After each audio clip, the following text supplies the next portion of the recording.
everybody, welcome back to my channel. I'm going to talk fast because I have a baby sleeping in the next room and I can hear her kind of stirring, so gotta make it quick. That's the only way I can do this these days. Actually, this is my fourth take, but I scrapped the other ones because I was just a little too chatty Cathy and can't get through with everything I want to say within the short amount of time I have. So I'm going to tell y'all what's kind of been going on with us lately.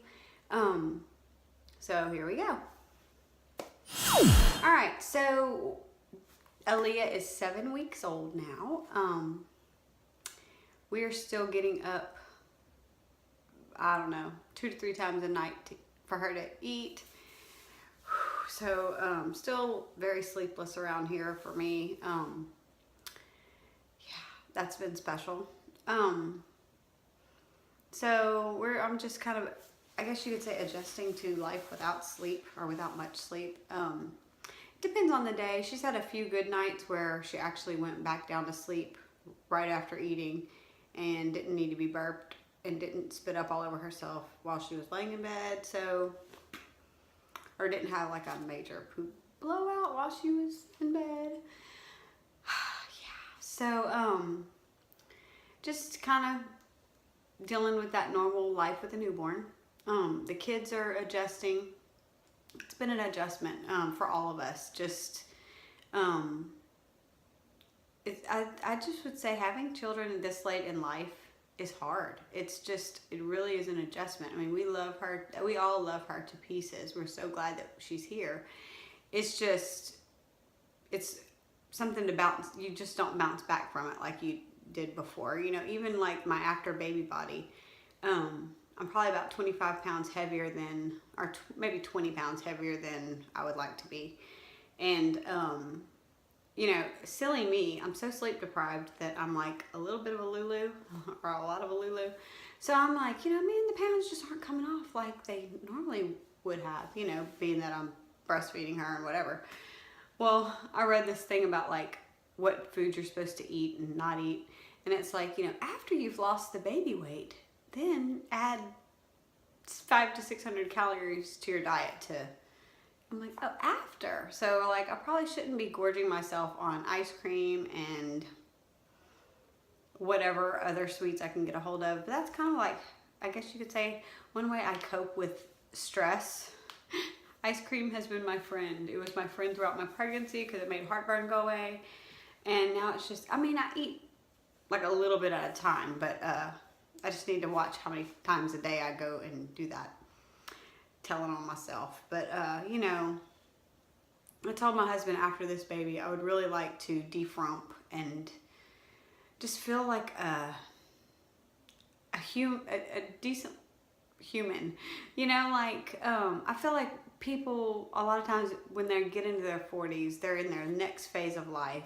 Their kids are kind of grown. They're getting themselves back. And I feel like, man, if I don't get a handle on it, I'm never going to get myself back. Because I have 20 more years with a kid. Plus, my other ones are not very old either.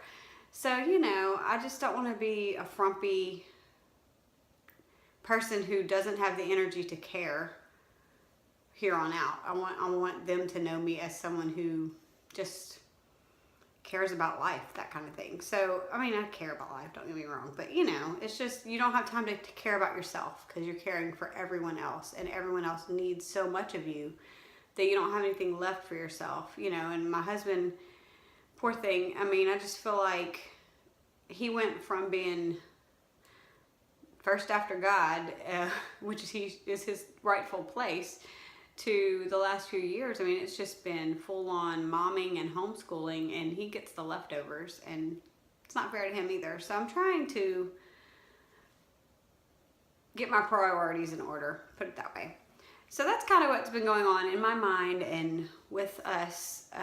You know, big kids, a lot of attention-seeking behavior. You know, everyone just wants all of me. And there's only one little bit of me to go around. But, you know, it just brings me to the reality that I am not enough. I'm not enough for anyone. God is the only one that is enough. So I just hope that eventually that will dawn on them. That, you know, I can't get all of everything I need from mama or from daddy or from anything else, you know. So, I've been reading, if you are familiar with the YouVersion app, I've been reading this devotion called Overwhelmed by My Blessings. It's a really good devotion for moms. It was written by a homeschool mom that had 6 kids, so you know, she sure does know. And I mean, I feel like I could be writing what it is. So I'll try to find a link and put it below if I can figure out how to do that. So, but it's a really good devotion, and it's something I've been reading like at the 4 o'clock in the morning feeding. You know, just it has some scriptures in there, and it's just like a light way for me to kind of keep touch with the Lord and with the Bible during this crazy time when I just can't take in much. And so that's what I've been doing with that. Pop over to homeschooling, and I'll kind of tell you, we're going to switch to year-round homeschooling. I can't, look, forgive me if you watched the video and I've already said all of this. I'm that sleep deprived and I don't have time to go back and watch my videos to know what I've told you and what I haven't. So I'm just going to start from where I'm at in planning mode, because you know I don't plan much. I even have a funny planning story too. So I'm going to show you my planner. You know, I've shown it to you before. This is a new version because it's a new year, but it's a very simple planner, because that's all I need is very simple. And really, I'm going to probably revise this because I figured out it needs to be even more simple than what I have it being. So I'm going to show you that. I'm going to tell you, so we're going back to super school. It's kind of more of an attendance record than a schedule, but I do have my schedule in here. So this is my schedule. We have purple days are the days we will do school. The greens are the days we will take off. And the blues so far are what we will do for co-op. I only have up to the fall semester for that. We don't know the date yet for the other parts. That is my plan. So these are the summer months. Next summer we will do 12 days or less, because I figured out a couple of these co-op days are actually days that I planned for us to be off. So they're scheduled days off. So I can actually move that scheduled day off back down to summer, which is really great. Or someone will get sick and we'll need it for that. But it's like a flex day, so I love that. We use co-op as a, it's kind of, my thinking is we don't do any other academics on those days because it's just too hard. It's hard to get out of the house. I imagine it will be even harder with a baby. We have to be there for a little bit before 10. Classes start at 10. So, and we're late morning people. So I just think of it as if a kid was in public school and going to computer lab and library and art and PE and whatever else they do, they'd be getting that time a little bit each week. Well, I just kind of feel like we're lumping it in one day, twice a month. That's my take on it. So, for what it's worth, that's how I view it. So that's that. So that's the first part of my planner is our scheduled days that we're going to do school. Then I have for you 5 in a row friends out there. This is my plan of what books we will do for 5 in a row for the year. And we're doing volume 2. Some of them I just put like Thanksgiving, Christmas, winter, because I plan to do like little units like that, like make it more fun and less academic on those particular times leading up to holidays. I also have, I got this off of the Facebook group, the 5 in a row Facebook group. This is, it goes with Draw Right Now, so it tells you like this is volume 1, so this is volume 2, and it has the book and pictures that correlate that they can do. So like for 3, our first one has 3 names. It says they can draw dogs and prairie dogs, so we're going to do both of those. Then I have,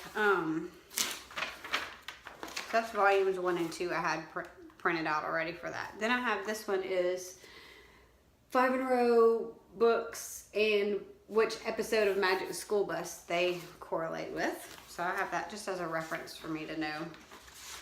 Then I have just more about 5 in a row. Like I printed those off. It kind of lists the books and tells like what seasons, what geography they talk about, what topics they talk about. If you're interested in that, you should join the Facebook 5 in a row group. It's a really good thing. Then I have a student goal setter page that I had found a few years ago, and I really liked this. Now this year, last year I made up things, and it really helped me just to see where they were, because it's just good for me to get a mental picture like, okay, this is where we are, this is where I want us to be. Like, let's move the behavior and academics toward where we need to be. Well, and they were familiar, because I would tell them, okay, this is what I see that you are doing and what I want you to improve. You know, well, this year I started off by asking them, and this is what Everett said. He's going into 3rd grade. He said he wants to do faster and better reading, faster and better math. Those are his academic goals, which I'm like. And his character goals were to be nicer in school and to have a good attitude. I'm all about, yes, he nailed all of those. So probably, I don't know if you're familiar with drivers and preventers, but I remember a lady when I worked in the school system, she would have her class talk about drivers and preventers, like what's going to drive you toward your goal, what's going to prevent you from your goal. So we will probably discuss some of that the first day of school and just say like, well, let's work with those drivers and keep away from the preventers. Elyn's goals were to work fast and to continue her reading progress. I might have added that one, but she learned how to work fast last year. That little one, she became known as the Rocket, because she would do her work not too fast where it wasn't correct, but the right speed, the right amount of neatness involved, and she would go play while the other two kind of dilly-dallied and drove their mama nuts by dragging their feet. So yeah, so and her character goal was to have good behavior, so right on with that. Evangeline, she wants to be a fast worker, and she actually said she wants to be faster than Elyn. So a little bit of competition there. She did not like when her sister would finish before her, but she just didn't have the wherewithal to buckle down and get it done. So we'll see if this year she can improve that. She wants to do circle time first. She said that's her goal. I want to do circle time first. So we usually do circle time in the afternoons. That's when we do 5 in a row. But I might do like a morning circle, like a very short circle time, and see how that works out, and then do the bulk of it in the afternoon again. It works better for me in the afternoon. Sometimes I have a hard time getting them all to school at the same time. They kind of poke around. And so it's hard to do circle time when you are missing part of your circle. So, and then she said, I wrote continue learning math concepts for her. And then she said her goal, this was her character goal. She wants to be happy. So happy her brain spins. Right on, sister. She wants to work with a good attitude, love her sisters, brother, and mommy, give hugs instead of hitting and kicking. All right, so they are in touch with where they are and where they need to be. So that's good. All right, so those are their goals. And then I have, this is, I just start with my dates. I have kind of in pencil, everything's in pencil because subject to change. We're flexible if we need to be. So I like have kind of marked out the 5th days because we do school mostly 4 days a week. I have our co-op days marked, and then I have our subjects listed, and it's Everett, Evangeline, and Elyn like it usually is. And I just have, you know, I like to check off just to know. I mean, it's not like we have to do every subject every day. It's not that. It's just I like to know what we did just for accountability's sake, and because I'm not going to remember day to day. So I have several pages. That's all our year's days. And this actually came out of an old teacher planner, like a cheap teacher planner I had gotten one time. And it's lasted me and will continue to last me because I have several more pages left. So I love that. And then this is the page. I put some pages in here that look like this. It's basically a week. It has all our subjects and the different grades divided out. And I sat down because I was trying to be a good planner. Y'all know how that's just kind of go ahead and take a minute and laugh at me because I'm not a planner. So I took my teacher's manual that has the lesson plans planned out for you, right? And I started writing in my planner the same thing, basically a very condensed version because there's in paragraph form. This is just not, you know. Then I thought, why am I doing all of this? Because I can just go open the teacher's manual and look at it every day. Okay? If I'm going to have this, I might as well just go look at the teacher's manual, right? So I quickly, and then I got really frustrated with myself because I did that. but I wrote the first week's plan on the second week's page and just gave up. Planning fail. So really, I think I'm gonna do away with these sheets. I will probably pull these out because this is a comb binder and I can just use my little binding machine, unbind it and pull these out. And what I'm gonna do is make myself just a 5 in a row planning page. So 5 in a row won't be squeezed down here on the bottom, because unlike my teacher's manuals for math and language arts, 5 in a row is not laid out in a do this lesson plan style for every day. They have a bunch of suggestions and they give them all to you and say pick and choose what you want to do when you want to do it. It's not structured like day 1, day 2, whatever, or lesson 1, lesson 2. So I do have to kind of think and plan a little more for that, and need to start doing that, even though I planned to fly by the seat of our pants on this. That's some planning. But I know that I need to plan at least a few weeks ahead, or we're not going to be able to do it well, is what I think. So in hindsight, like, I kind of backtracked and was like, wait, let me really go look and think and plan. So, you know, so this is basically me just plugging in. Like Monday, we're going to talk about geography, you know, and I'm making myself little notes about, like, down here, what we're going to study. This is where I can find it in the library. So, you know, different snacks. They suggested lemonade and cookies for snack because at one point we'll be talking about history in the old one-room schoolhouse, and just how they did it in the old days. And like we were going to eat roasted potatoes with butter one day because that's something that the kids might have brought to school. And that kind of thing. I have my art, you know, every day's a different subject that we're going to do: history, science, art, and the different topics and that kind of thing. So I will probably adjust this just to make it, I don't think I need to plan out everything else. I really don't. So, and I can leave my room on the bottom of my 5 in a row planning page for other subjects and little notes I want to make. So that's that. I will have several pages of that in my planner. And then I have a very ugly copy of printout of the Horizons Math Scope and Sequence for the different grades, just because I like to have that for a reference. I have this quiz I took last year from the 100 and whatever top picks from Kathy Duffy. It reminds me why I concluded that we need to do the curriculums that we're doing, because they're unit study, Charlotte Mason E, unschooling E, in that type of thing. That's why we're doing what we're doing. Just because I like to, when I doubt, I just go back to this. And then the last thing I have is actually from my website. It's one of the freebies I have on there, and it's 100 Ways to Praise a Child. Because I needed to give a lot more praise and less critical. I can be critical. I don't need help with that. But this, I need a reference. That's so sad, but it's true. So anyway, those are my thoughts on school for this year. I'm planning the first day of school to talk quiet because they can hear me. To give them a little treat bag or whatever. I haven't figured out what I'm gonna put it in yet, but something to just say welcome back to school.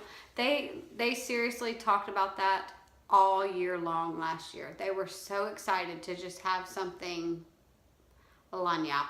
You know what lanyap is? It's just because a little extra. So they're excited about that. So that's what we're doing. If I can get some sleep and recuperate my brain, I'll be able to give you faster videos. But that's what it is this point in my life. So anyway, if you made it this far, thank you for watching. And if you liked it, feel free to give it some love. And thank you. See y'all next time. Bye.